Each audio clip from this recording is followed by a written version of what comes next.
So welcome to Brave, Bold, Brilliant. I am here today with Nigel Lovering. Nice to see you, Nigel. Nice to see you, Jeannette. Thank you very much. We are here on this incredible site of yours, which is vast. And we've just had a little run around, but we're going to talk all about your amazing business portfolio because you've got a lot going on, multiple businesses, entrepreneur, but started from really humble beginnings, didn't you, Nigel? So I want us to start there. Let's take us back to how life started for you originally, and then we're going to loop up round to what you've got today, if that's all right. Yeah, of course. I left school in 1976, very hot summer. 1976, right? There was lots of jobs around. No one was out of work. So everybody had an opportunity to become engineering. I mean, in the area that we live in, we had BP plants, 2 BP plants, Fords, steelworks. So no one was out of work. But they were all shift work. And I thought, I don't want to work in shifts. I don't want to be a shift worker. And I wanted to travel. So I had a little think. I wasn't the brightest star in the sky in school, but I thought, I know, I'm going to go to catering college.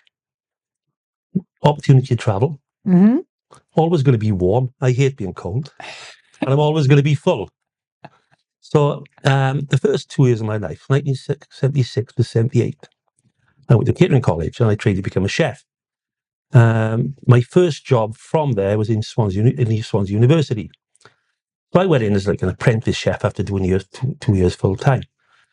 But what they'd done, they put me into the bakery. Now, I wasn't a baker, I was a chef. And I remember the first conversation I had with the boss there, the foreman. Didn't like anybody, didn't particularly like me. He said, we start at 7 o'clock. You come in at 10 to 7. If you come in at 1 minute past 7, you'll be sent home. We don't want you here. Great, this is a bit. So I think punctuality was a big thing, particularly in the bakery, wasn't in a catering organisation. I was lucky enough to work with that man for 5 years, and he was an inspiration. He was a total inspiration to me. Once, because I was a little bit frightened of him, because he was also a professional boxer in the war. But they sent me back to college on a day release to train to become a baker, which I did, and I excelled at. So I'm quite unusual in the fact that there's not many people in the UK that would be chefs and master bakers. They wouldn't have that qualification. They'd be one or the other. And I did excel in it, but a lot of it was down to him. We entered a lot of competitions, a lot of exhibitions, and a lot of them I won. But I don't think it was down to my skill. It was down to him making sure that I was going to win. And then from there, I was lucky enough to get a teaching job in the college, only because of my experience, and I was useful to them. I could work in the bakery and teach. I could work in the catering department, in the kitchens, in the restaurants. So I was useful. I stayed there for 5 years. And then they used to give us 6 weeks holiday, which was great. And then I remember thinking, what am I going to do for 6 weeks? I'm going to need money. I'm skint. So I applied for a job, right, as a commission-only salesman, selling payphones. I had nothing else to do. So if I was going to make a success of it or not make a success of it for 6 weeks, then that was fine. Anyway, it's the best 6 weeks I ever had in my life. I earned more money in 6 weeks than I did in a year teaching. I was commission only. Wow. So then in September, I handed my notice in. No one could quite believe it. So the principal, the deans, they were like this, right? Hang on a minute now. You are the youngest ever lecturer in this college. Your career path is mapped out. And you were telling us you're going to throw all this away for a commission-only salesman. I said, yeah, I am. I'm off. Thank you very much. So that really was the starting point. It was before mobile phones, right? And so all I was renting was payphones. It was the last thing. I knew nothing about phones. I knew nothing about technology, and it wasn't really technology, right? At the time, all clubs, pubs, hotels, everyone had payphones. But it was the last sort of area for BT to lose. I had a product, right, which was superb. You had to rent your payphones off BT. And back in 85, they were £54 a quarter to rent them. And BT would charge you 10 pence for using a phone. The ones I rented were like £35 a quarter, and virtually all the money that went into the box, the club kept. And we worked with a company called Landis and Gear, who put taxi companies on the Ford, pressed them free phone calls. And I sold thousands of them. And that's really where it all started. So Nigel, when you had a natural talent for selling.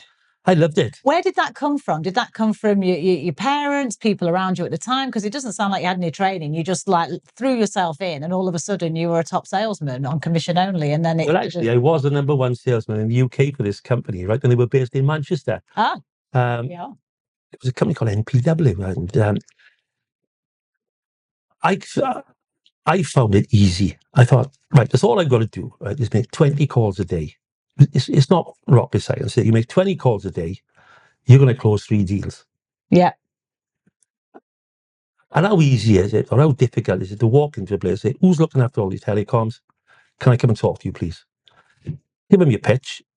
A lot of the time, back in the day, you'd have to deal with committees because it would be a rugby club, or it'd be a social club, a workman's club, conservative club, or a hotel. I found it so easy. And you think, this isn't work. This is just not work, is it? I mean, you just walk in, you want to speak to people. See, I didn't have any fear, because I think that's the thing. When you see sometimes people, they feel awkward, don't they, selling or closing the deal or asking for the fee or the price or whatever. Whereas you didn't seem to have that fear. You just were, were very comfortable and a good communicator, and well, it was a win-win situation, wasn't it? Confident in what you were selling, right? Believed in it. Yeah. Then I had to learn to, put screws in, run cables, and I learned that very quickly, I can assure you. So it's funny because telecoms was the start then in back then in yes. that world. So you got to know the industry right from very, very early on in your career. And how old were you at this point, would you say? 28, 29, 28, yeah. Okay. So I was selling payphones, I was doing all right, and then people started asking for mobile phones. One guy asked me for a mobile phone, and I remember selling it to him from Vodafone. It was £1,500 plus VAT. £60 to connect it, and it was £25 a month. It was one of the businesses I dealt with. And I was offered a concession with Vodafone to go out and sell them. And I said, no, these are never going to take off. But the price of that is like what you'd pay for an iPhone today, ironically, No, these won't take off. And back in the day, my school of thought was, one, the signal wasn't going to be very good anyway. And two, who wants to walk around with a suitcase? Very few people. And three, who could afford them? Yeah. Very few people. Yeah. But of course, Vodafone were very clever in the fact they had an umbrella type thing, didn't they? So they kept expensive and they kept reducing in price, and the networks were getting better. So yeah, eventually I opened a mobile phone shop in Swansea. Oh God, right. That was another huge step forward. I learned a lot about the industry then, right? But I opened it with a company called Aztec Communications, and they had the contract for the NHS in the UK, which meant doctor's surgeries.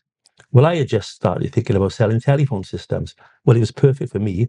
I could go in and sell the mobile phones and say, by the way, selling telephone systems. Yeah. Okay. So at this point, are you a business owner with the shop you'd opened? Yes, I was a franchisee. So. You're a franchisee. So you made the jump from being on the payroll to actually becoming an entrepreneur and a business owner yourself, right? And was that just a natural transition, or was that a hard decision, Nigel, at the time? Oh my God, this is a great story, right? I went to sell a guy a mobile phones. Very wealthy family, very wealthy, and they were having an RA, and then they called me in one day and they said, Nigel, we like the way you do business. And the exact words were, we have an awful lot of financial muscle in this business. We'd like to invest in you. Now, bear in mind, I had no money. I made a few inquiries and said, flipping heck, Nigel, if they've invited you, you've got to go. And the old man, he's passed away now, and they used to call him Sir.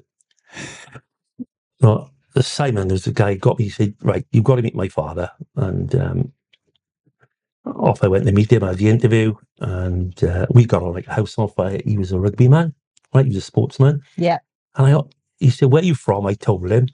And he said, good Lord, he said, we were putting £40,000 of scrap in there in the 70s. Right? They were very wealthy.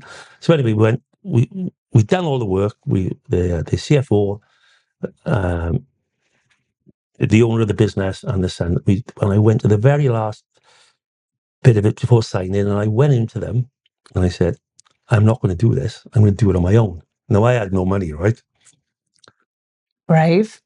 And the owner of the company said, I'm expected now, right, to be booted out and say, don't ever darken our doorstep. We've wasted our time for the last 4 months doing all this hard work. And the old man said to me, Nigel, you are the first person to ever refuse me. And I thought, oh, God, here it comes. And he said, if ever you want any financial muscle in your life, you come and see me first. And we became very good friends after that. I opened the shop. And then he had cancer and he smoked. And he used to ring me up and he said, Nigel, my phone's not working. I'm thinking, oh, Christ, come down. And you just have a cigarette in the car and talk to me. And he said, I can't do this to anyone else. He said, they're all trying to make me stop smoking now. It's just too bloody late. I'm going to die in the next 9 months. And so, yeah, that was a great story, really, of I could have been on their payroll forever. And I thought, no, I'm going to do this on my own. I'm going to chance my arm. And that's what happened. That was the start of the journey, really. Yeah. And actually, but to have the courage to say no when you've got the temptation is there, right? You know, you could have had a very successful professional life if you'd gone down that path, but there must have been something in your gut that just had this feeling that no, I need to go on my own. I could have had 20, 30, 40 mobile phone shops and probably could have made more money being with them as a partner than I could have on my own. But I just said, no, I didn't want to be answerable to anybody. I wanted to do on my own. Yeah. They were long hours, but they were great times. Yeah, and you built those early days really has evolved into one of the businesses that you've got today, right? Yeah, but it wasn't all success, mind, because the company that we dealt with, right? Banks didn't really want to deal with somebody like me, right? Who's someone like you? When somebody that's a new business, not a lot of experience, no background, right? And our biggest supplier went bankrupt on me, owed me £42,000. I know the exact figure. Now, that put me in a very difficult position because that money was going to pay my suppliers. Then all of a sudden, I couldn't pay them. Right? Banks didn't want to lend you money because we're into the 90s now, right? And it was massive interest rates. Yeah. I remortgaged my house. I scrambled. I'd done everything, and I paid everybody off, and I started again. But so it wasn't, it's not all about, it's been this lovely journey. It hasn't. It's been quite tough on times. Yeah. And then that makes you more resilient. I think, no, I'm not going to fail. There's no way am I going to fail. This is going to happen because I knew the product that was good. I'd been doing it for a while now. And I thought, I'm better than this. But I didn't see that coming. And they were a multinational. I mean, the company that went bust was called Aztec Communications. They sponsored the Gold Cup. Wow. I mean, they were a big company, right? So I think they went through over and put a lot of money. I was a small fish in a big pond. But yeah, I had to start again. Yeah, so you had to reinvent. You had to reinvent yourself, and you remortgaged the house. You took the risk again, because there's a thing about risk taking, isn't there? As an entrepreneur, you have to take risks. Yes, don't you? And you have to have the stomach for it, or the balls for it, however you want to describe it. But taking risk as an entrepreneur is part and parcel, isn't it, of being able to win, but also knowing that you might lose it all and you might have to reinvent and start again. Where did that courage come from? Was there anything around you? Were the people around you at the time supportive, or were you just sort of very much? I didn't tell them. Right, okay. So I think I had to make this work. I had no choice, really. I had 2 young children. I had my twin daughters, very young. Yeah. Failure wasn't an option. Right. So I would get up in the morning, Monday morning. I may not come until Friday night, and I had a figure in my head that I knew I had to earn. And I did. And I sometimes I'd earn it by Tuesday or Wednesday. Other times I wouldn't, but I wouldn't stop because I knew that I couldn't fail. Yeah, and you had that strong purpose then with the kids and the family. It had to happen. Right. And it slowly, a year or two, it came back. It was fine. It was a massive learning curve. So I'm always a little bit careful who we deal with. Not to give them too much credit. When you're dealing with a multinational, say, oh, we'll pay you next week. This is, then all of a sudden they've gone. Yeah. So that was quite hurtful in the fact that I was hurt there, but I couldn't show. No, so you've got to keep your own sort of, And when you go to sell to people, you couldn't tell them that you were skint or you didn't have how the hell am I going to fund this? Yeah. So, it hasn't been it has been an easy journey in general. It's been a good journey because I've loved every minute of it. I don't really see this as work. Yeah. I just see it's the next deal. How am I going to win it? How do I win it? What have I got to do to win it? So I have enjoyed it, but there have been some ups and downs and some difficult times as well. Yeah, well, this is the thing, isn't it? Because someone might look at your life now from the outside in and go, oh, look at Nigel. He's got his big business portfolio. He's got his place in Spain. He drives a nice car. Oh, he's got it all made. All right for you. All right for you, Nigel. You know what? That's right. And I always argue, right? I was talking to somebody the other day. I said, what makes me not working class? I said, I'm more working class than anyone in here. I said, I go to work at 8 o'clock in the morning. And I said, I don't come home till 8 o'clock, sometimes on a Friday night when I needed to. I said, so what's not working class about that then? I said, I don't get sick pay. Yep. I don't get guaranteed holidays unless I earn the money. I think we're in the fourth generation now where people have never worked. So I said, how does that make them working class if they've never worked? I get quite upset about it. Because I am working class. There's no one more working class than me. How can there be? Well, you've work every day. You've kept humble, haven't you, through the journey? I'm quite passionate about that, my Jeannette. I think Yeah. I am working class. The only thing I've done differently, right? I believed in myself. I didn't go to a company. A lot of my pals did, and they had great careers, right? And when we left school, Ford plant opened up in Bridgend. So a lot of them went there as trainee engineers. So they were the first in and the last ones out. When it closed 6-7 years ago, they're all coming to 65. They had great careers, right? But if they were ill, they were on the sick, they were on sick pay. And I remember taking one of my pals, who was a very good engineer, in Ford to London to do a cabling job. And it was in New Bond Street. I run some business in New Bond Street, right? But we had to start 7 o'clock in the night and we had to finish it by 7 a.m. in the morning. And we'd done it. And my mate said to me, Nigel, how do you do this? He said, the hardest part of my day is clocking in. Once I've clocked in, it's all downhill. He said, I'm never doing this again because we worked for 12 hours and then came home, you know. So, but I enjoyed it. I've enjoyed the journey. But it's a little bit different.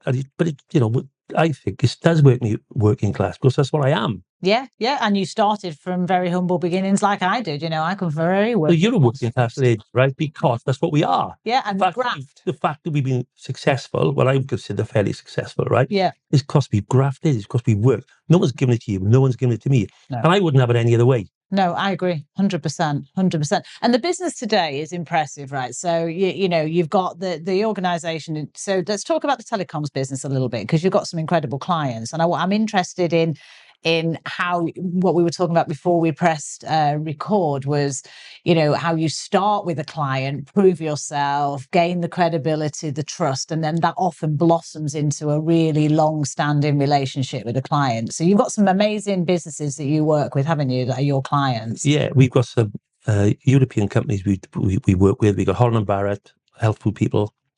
We've got an aircraft seating company, biggest in the world. We've got a wafer manufacturing company, when I say wafers, for iPhones and so on. We've got 600 customers. I would consider Holland & Barrett one, and but they are big companies. And these got multi-site. I mean, yes. Holland & Barrett, we look after 800 stores in the UK, head office. We look after Ireland, which is head office, warehousing, 50 stores. Holland, the same. So we look after all those sites. We install the telecoms, the lease lines. I meant to show you earlier, we put all the tills systems in. We program them here. The credit card machines. So any shop that opens, we do everything.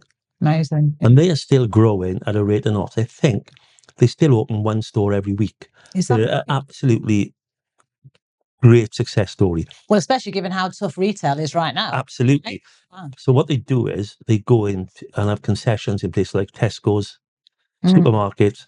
So they're still opening stores, apart from a massive online presence. If you go in, you know, they've come a long way as well. But for us, it's a great customer. Yeah. And how did you win it in the beginning? Tell us through the initial, because here you are now today after many years with one of your top clients. But how did it start, the relationship with Holland & Barrett? So I don't think you can be all things to all men, right? You can only sell to certain people. I can only sell to certain people. Okay. And they'll be like-minded people. They'll be sports people. Right? They're going to like rugby. They're going to like football. They're going to like golf. They're going to like cricket. And I was introduced to the CEO of Holland & Barrett in a rugby match. It was Wales-England, although he was Irish. And I got on quite well with him. And I said, Pete, can I have a look at your telecoms? And he sort of laughed. And he said, Nigel, I've got 8,000 people working for me. He said, I have a whole department looking after this. I said, well, if you've got a whole department, what's wrong with somebody coming in and shaking the tree, having a little look, give me the bills and see if I can do anything? Reluctantly, I put him in a bit of a corner and he agreed to it. So he said, I'll tell you what I'll do. I'll put you in touch with the people that are looking after it for me. And he did. Anyway, I went in and looked at it and we could save them a lot of money, over 30% of their bill. At this time, Holland and Barrett only had 500 shops. When I say only, it's, still big, yeah. So I went back to them with a proposal, and I think I made a bit of a mistake, really, because I saved them too much money. I got in and saved them 10%, right? They still would have been impressed with 10%, yeah. But it was 30% savings. And the CEO called me and said, you can't do this. I said, yes, we can. So all of a sudden now, everyone's thinking, we better look at this. So they got everybody and their dog in now to quote for what we quoted for. Right. Okay. We were still coming out fairly cheap because I always think in business, right, every pound is a prisoner. For example, I had small offices at the time in Neath, which I bought and paid for, so there was no cost there. These offices now are temporary buildings. We don't pay rates on. So we keep our costs tight, okay? So it was between us and a company called WorldCom. Back in the day, WorldCom were the biggest telecoms company in the world, American. And I think they were about to grow WorldCom. And then WorldCom went spectacularly bust due to fraud in the UK. Now, I went to the WorldCom offices because I was to do some work. And their offices, about the size of Reading, they were gigantic, right? And they were fantastic. They were huge. But they went bust. The Phoenix was Verizon, which you know. Yes. So I had that. I think the stars were aligned for me that day. I think, yeah, go on, give me a chance. That company's gone bust. So big isn't always beautiful. No, it's not. So I had that bit of luck with Holland and Barrett. And then I suppose you build on it, don't you? You don't think that's your bit of luck. That's your start. That's your lottery win. Yeah. That is somebody giving you an opportunity. Well, that's your anchor client, isn't Oh, my God, At that point, that's your anchor client, your anchor brand that then gives you the genuine credibility to be able to say, Holland and Barrett are a client of ours. And then that opens up doors, doesn't it? Oh, my God. Massively, yeah, because you'd be amazed how many people sit in their office and say, who's your biggest customer? And I say, well, I got quite a few, actually.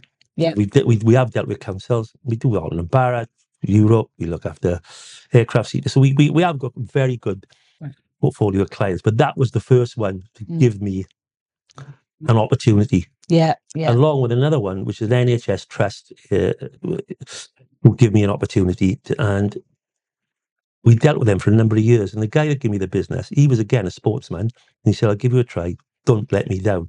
Now he's 86 and we still speak. He's been retired 25 years because you do make friends with these people, I think. Yeah.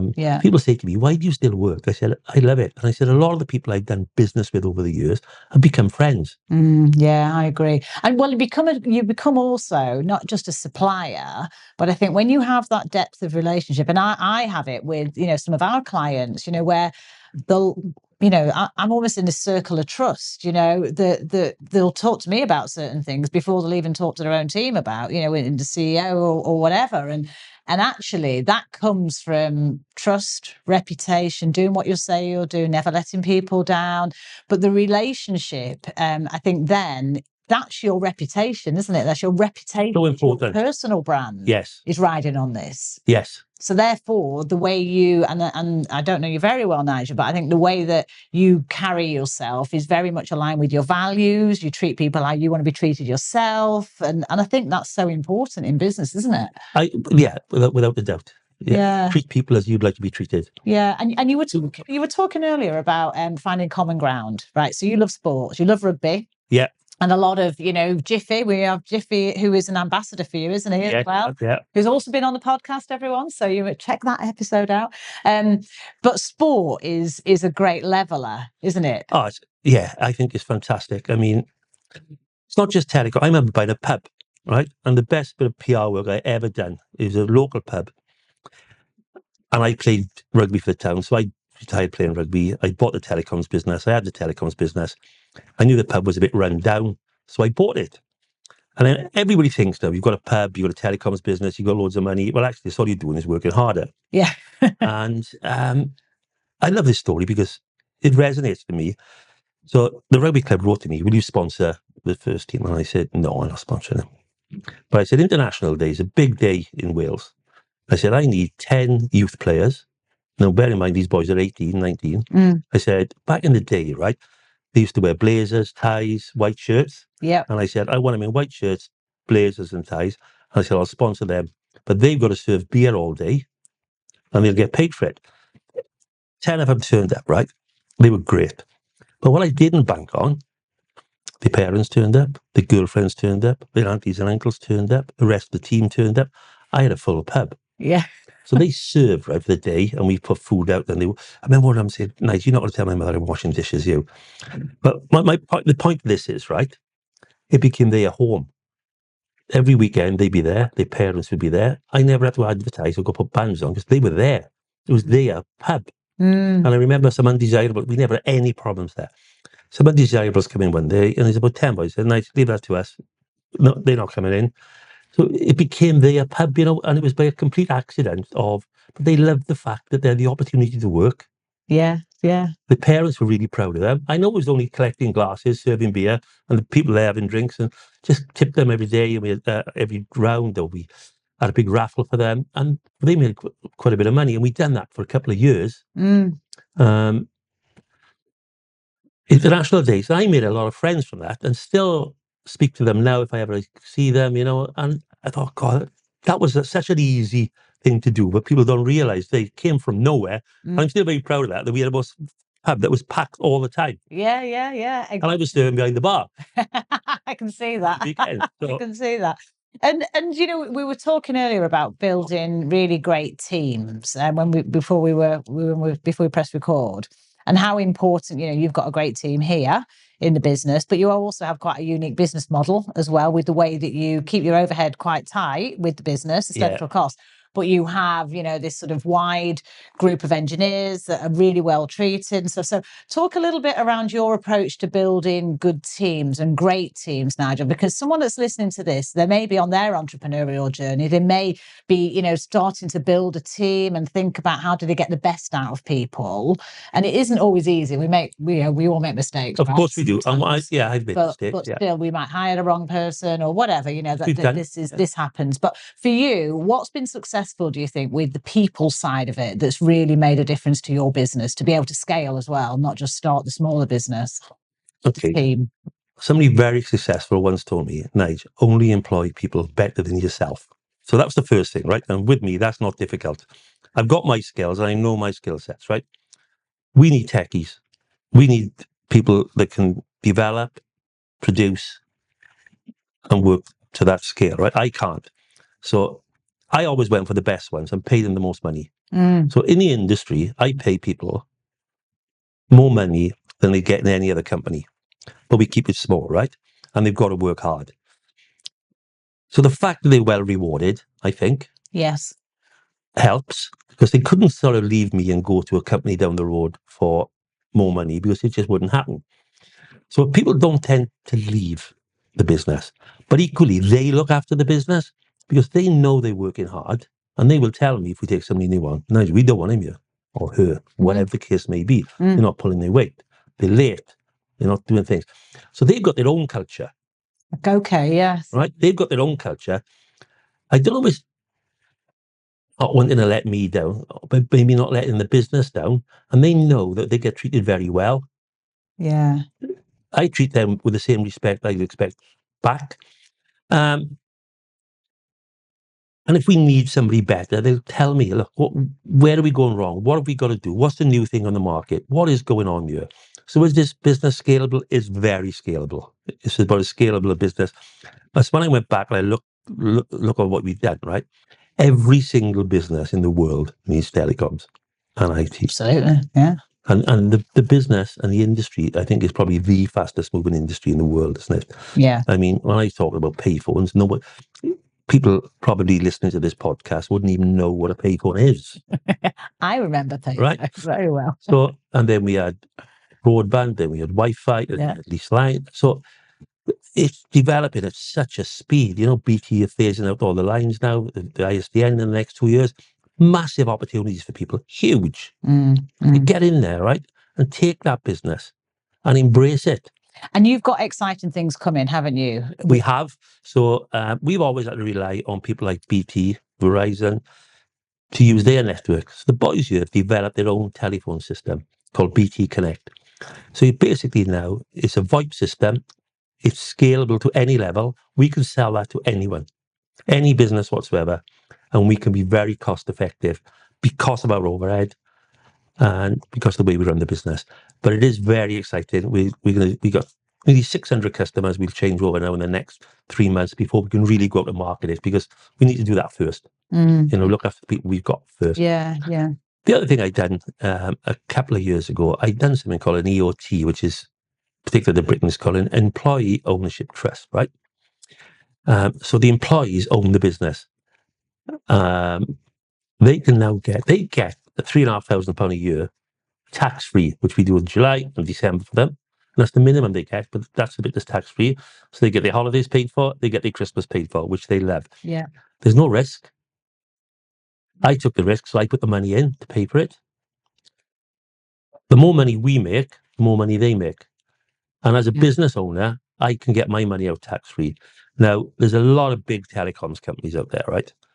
I reckon I get one letter or one email a month. Do you want to sell your business? Because the bigger companies, as you know, grow by acquisition. Yep, absolutely. They can't grow generically. It's acquisition. Yeah. So we are a little pearl, aren't we? We're a pearl there, thinking they look at our books. God, we can buy them, but they can't, because it's not for sale, and I still enjoy coming to work. Yeah. So that's not on the cards for you then, Nigel, at the moment? No, I wouldn't dream of it. Love it. I know, you should, about loyalty. These people have been loyal to me, and they're very good workers. They are growing the business. Yeah. And equally, if I did sell it now, I'd have to pay 50% tax. Whereas with an EOT, you get all your money out tax-free. So even though if it was half price, I'd still be better off. Yeah. You're getting a lesson in tax planning here, everyone, So, which is important. Motivating the team, though. Absolutely. They're in. And I think the other thing that I think is interesting, you said, they're loyal to you, they're loyal to the business, because this is a business that they have built with you. So it's been with, hasn't it? Not for. Oh, absolutely. And you know the other thing, right? The jobs are not around as they were. True. I mean, when I grew up, I'm telling you, in the 70s, manufacturing, anybody could walk to any job anywhere. Yeah. Unfortunately, every manufacturing business, right, that we've dealt with is no longer there. I'm talking big Sony's, the Panasonics. We won that business. Right? So they were great customer of ours. And all of a sudden, there's nothing left in the area. Yeah. So it's a two-way street, isn't it? They know their jobs are going to be safe because I'm going to do that. But equally, I know the business is in safe hands. Yeah, they'll be loyal, and you're in it together, aren't you, at the end of the day?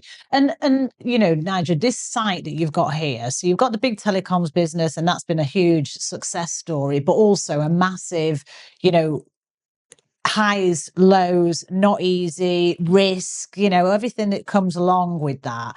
And then you've diversified, as well. You've got other businesses, haven't you, now? Yes. You've got this big site here that we're on, which you bought. That was a massive risk, right? Yeah. Because how big is this? How big is the place? 40-acre industrial park. Huge. Our biggest building is 200,000 square foot. We got 20,000 square foot sheds, 5 office blocks. This was empty. So this was a big, big risk. Yeah. But I knew I could make it work.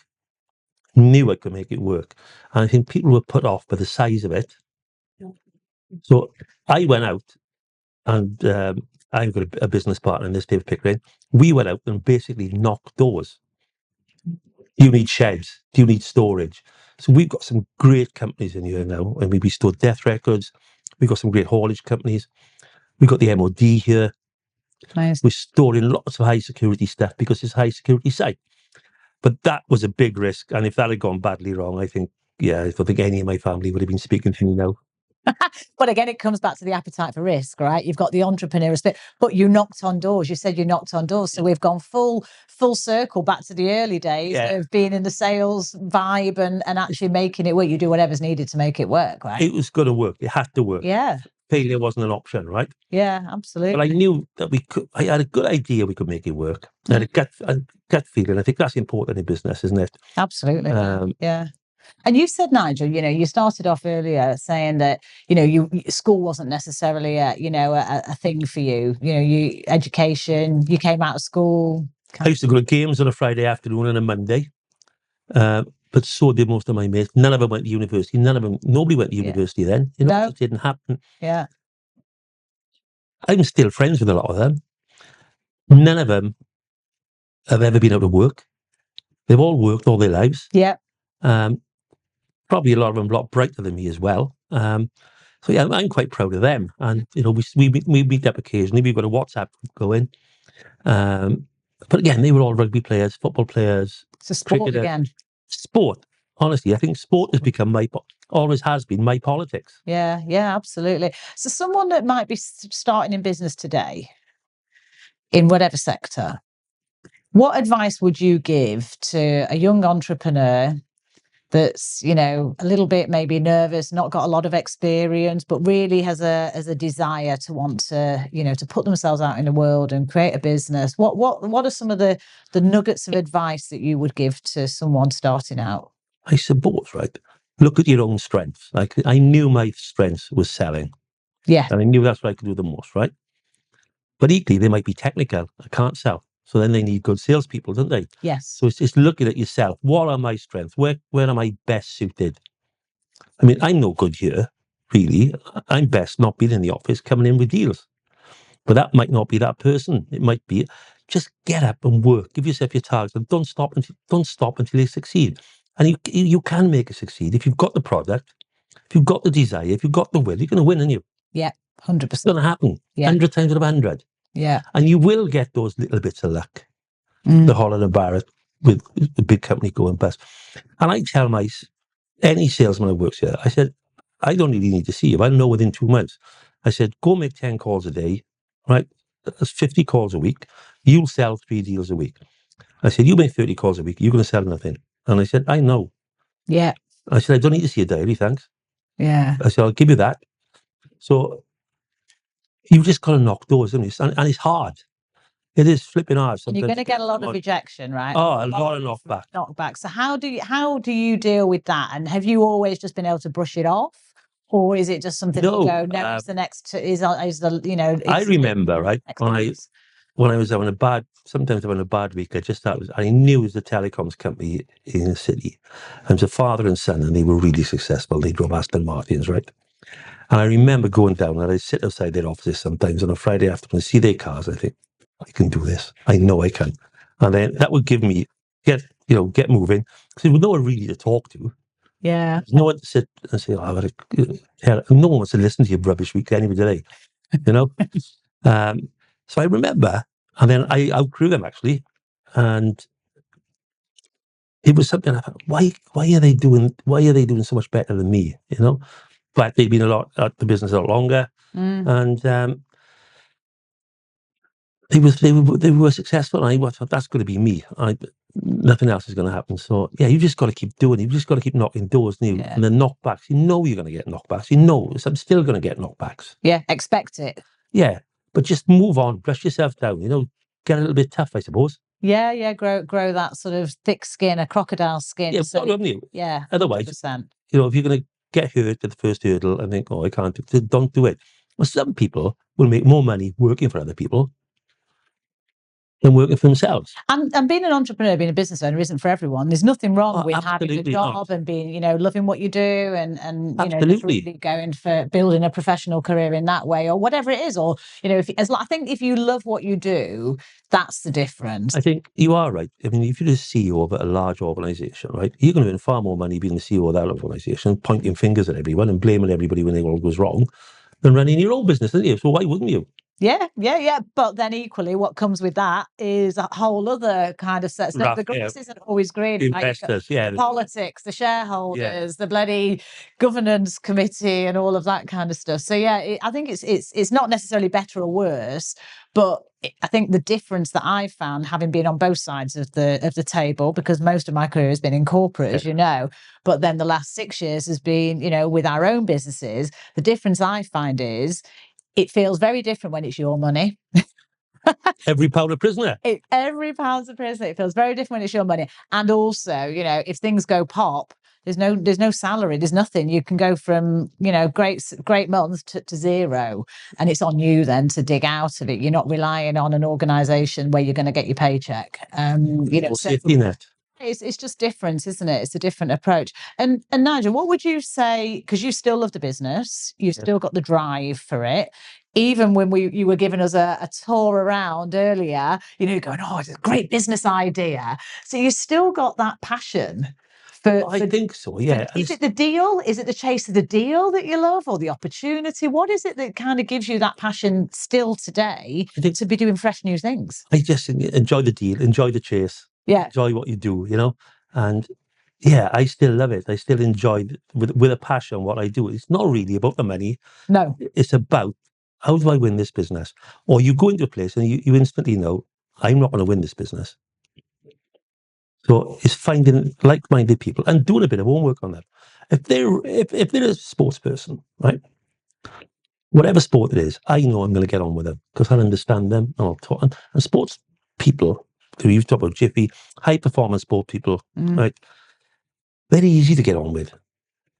But then if you've got somebody that's not quite like that, and I can smell it straight away, I suppose, thinking I'm just wasting my time here. Yeah. If you've got nothing in common. Yeah, you've got to find common ground. And then you try to speak to them, and there is no common ground, and they instantly take a bit of a dislike for you, and they think, right, forget it, I'm not going back. Yeah. So that's my price, and that's it, So it's finding and doing a little bit of homework about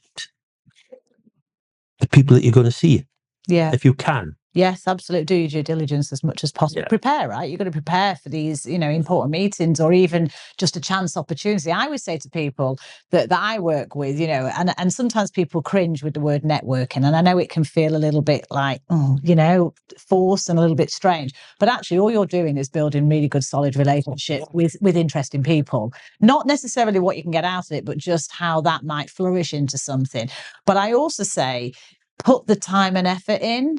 Absolutely. You can't just expect this to flourish. You need to take the time to understand someone, meet them where they are, see if you've got common ground, and really invest and nurture those relationships, but be quite intentional and quite conscious about it as well. I agree. And I think that's something that's certainly, stood me in good stead. And there's people that I do business with today or have just become friends that I've known for 30 odd years, and that's a joy, isn't it? It is. And it's not always easy. Right? We are members of the BNI. I don't know if you've heard of BNI. Yes, yeah, of course. And I've been a member there for 25 years, right? And there was a couple of people there. There's Peter Lynn as one. And Peter and I started a business at the same time. He had one office. He's now got 9 offices around Wales.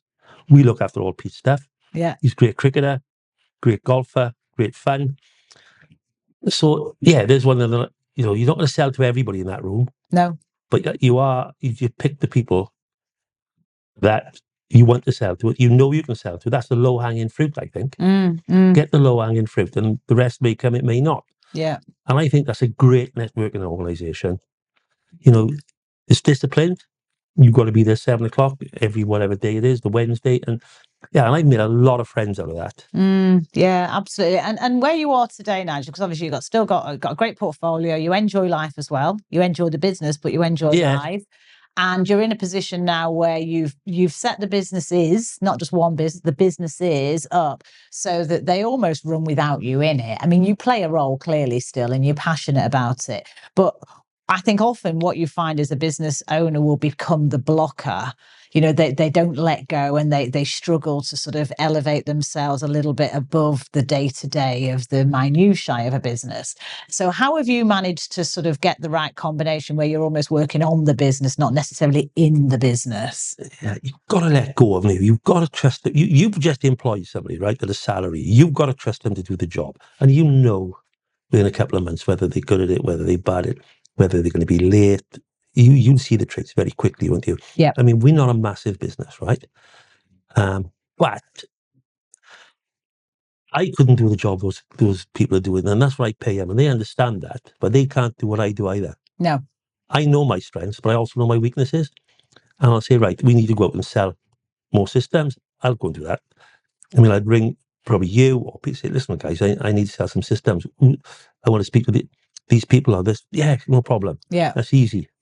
Right? So I find the sell it, but they couldn't do that. So we need each other, don't we? We've got to feed off each other. Yeah. No one person's more important than anyone else, I don't think. No, agreed. We need to feed off each other. I need to be the best. They need to be the best. And as long as we get the best out of each other, then that's fine. And it's not always going to be like that, is it? No. But you do your best to make it like that. And give them a great working environment as well. I think that's important. Yeah, yeah. And what's been the toughest time for you, do you think, in business? Because you've been in business a long time. What's been the toughest time for you? I think the toughest time is when the company went bankrupt with me, and I thought, my God, this is going to be really tough. Cash flow. Yeah, non-existent. Couldn't pay myself. So that was really tough. I think you've got to, with the telecoms IT industry, you've got to run with it. I mean, you've got to be on top of it at all times. New technologies, new ideas, not missing them. You know, like I told you earlier, I was offered a Vodafone concession and I said, no, these are never going to catch on. So you're not going to make the right decision all the time. But I always say, try and make 8 out of 10 right, and you've got a fighting chance. Yeah. So yeah, that was a tough time. Other than that, yeah, in all honesty, Jeanette, I've enjoyed it, and I'm still enjoying it, and I'm loving talking to you about not about the achievements, about the journey, really, of having a good time making money. Yeah, and you've got to laugh, haven't you? I think you've got to have fun. You've got to have fun in business as well. You know, you've got to make it enjoyable, because you spend a lot of time then. If you're not enjoying what you're doing, then you know what's it for? Life is short, right? Oh, absolutely. Life is short, and that's why I think I socialise with a lot of people I do business with. So they become friends. Yeah, yeah. And equally they say, Nigel, I'm not happy about this, or I'm not happy about that. That's fine, we work it out. So yeah, I think socialising with like-minded people is really important. Yeah, yeah, absolutely. It's not a chore then going to work, is it? I mean, you've got to come to work and do the stuff you may not want to do, but... Yeah, well, I think if you can what did they say? If you can merge your passion with your profession, then that's the sweet spot, right? Which is kind of what you've just described there. And, you know, you've given loads of great advice in this conversation, by the way. So thank you. Yeah, loads. Thank you for that. Because anyone listening will be going, oh God, yeah, I recognise that, or I need to be doing that. So loads of great advice.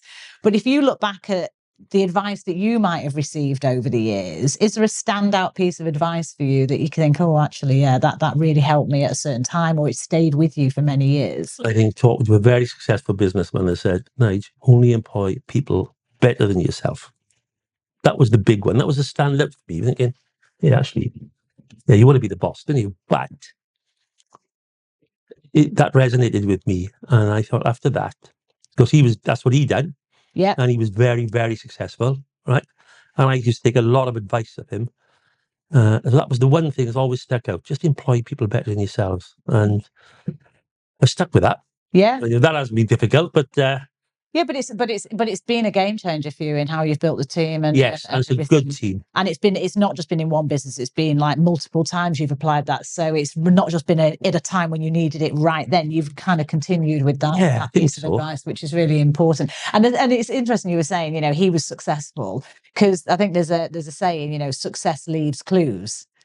You know, so actually, you know, someone listening to this will be taking loads of clues from what you've been sharing around what's worked for you, and also the failures and how you bounce back. And I think that is so true, that when we surround ourselves with the right people, we can learn so much from each other. Absolutely. And what's the saying? God give you 2 ears and 1 mouth for a reason. I tell my daughters that. They never take any notice in mine. I struggle with that as well, honestly, got to admit. And this year, right, you have talked about still the passion, the energy, all that's coming, you know, loads of really cool things happening. If you could describe this year in one word, Nigel, what would it be and why? Exciting. I think we've got a product coming online that's going to be second to none in the UK. So it's a very exciting time. It's not just me that's excited. They're all excited in there. You know, you've went in and talked to them. They're very excited about their future. Because the more successful we are as a business, the more successful they are, and the more money they're going to earn. So yeah, they're excited, and they're developing it. It's their baby. Yeah. You know, it's what they have done, isn't it? Yeah. Yeah. So yeah, I think it's a very exciting one of the most exciting years we've had to date. Get this bit over the line and then get out and sell it, and it's going to be superb. Yeah, that's a big claim, given the history, the journey you've had. That's a big claim to say. It's not great. You know what? We have got a product now that is second to none, and we'll be cost effective. The product is superb, and the price is going to be right. And we can go in and I say, "Can I talk to you?" And it's easy, isn't it? "Can I come and talk to you about telecoms, please? Can I come and show you our new product? You can see it online. Let me explain to you what we do." Yeah. I'm bought. I'm already. I mean, It look, it's such a good salesman. Where do I sign? Where do I sign? But no, that's great, and we're delighted with. And breaking news, you heard it here for people. So yeah, it's going to be great to see how that plays out for you. Thank you. Now, Nigel, we love music. You love sport. We also love music, right? I think music brings an energy to everything that we do as well. So we ask all our wonderful guests for a song and who the song is by, so we can add it to our Brave, Bold, Brilliant Spotify playlist. So what are we going to add from you? I think my favourite song, one of my favourite songs of all time, is Rod Stewart, and it'll be Maggie Me. Oh, what a classic. And we've not had that. I love a bit of Rod as well. That's great. Yeah. Amazing. I won't get you to sing it though, Nigel. I'm glad of that. People have tried to make me sing it in the past, and they've been very sorry. Well, maybe that's for another show. And the podcast, which is very much aligned with the way I try to carry myself in business and in life, brave, bold, brilliant. And you've clearly demonstrated lots of times when you've had to bring that into your journey. When you hear that, brave, bold, brilliant, what does it mean to you, Nigel? I love it, brave, bold, brilliant, right? And I think you've got to be brave in business. You have to be very brave. Make the right decisions. Bold. If you're not bold, you've had it. So brave and bold are great. And then that will make you brilliant at the end of it. So brave, yeah, you've got to be brave. You've got to get out there and be bold, haven't you? You've got to own the room. It's got to be your room. So be bold. Get out there. No one's going to beat me. I am the best. So that's the bold bit, I think. And the last bit then, the brilliant bit, will make you brilliant. Oh, amazing. Thank you, Nigel. It's a wrap. What a wonderful conversation. Thank you.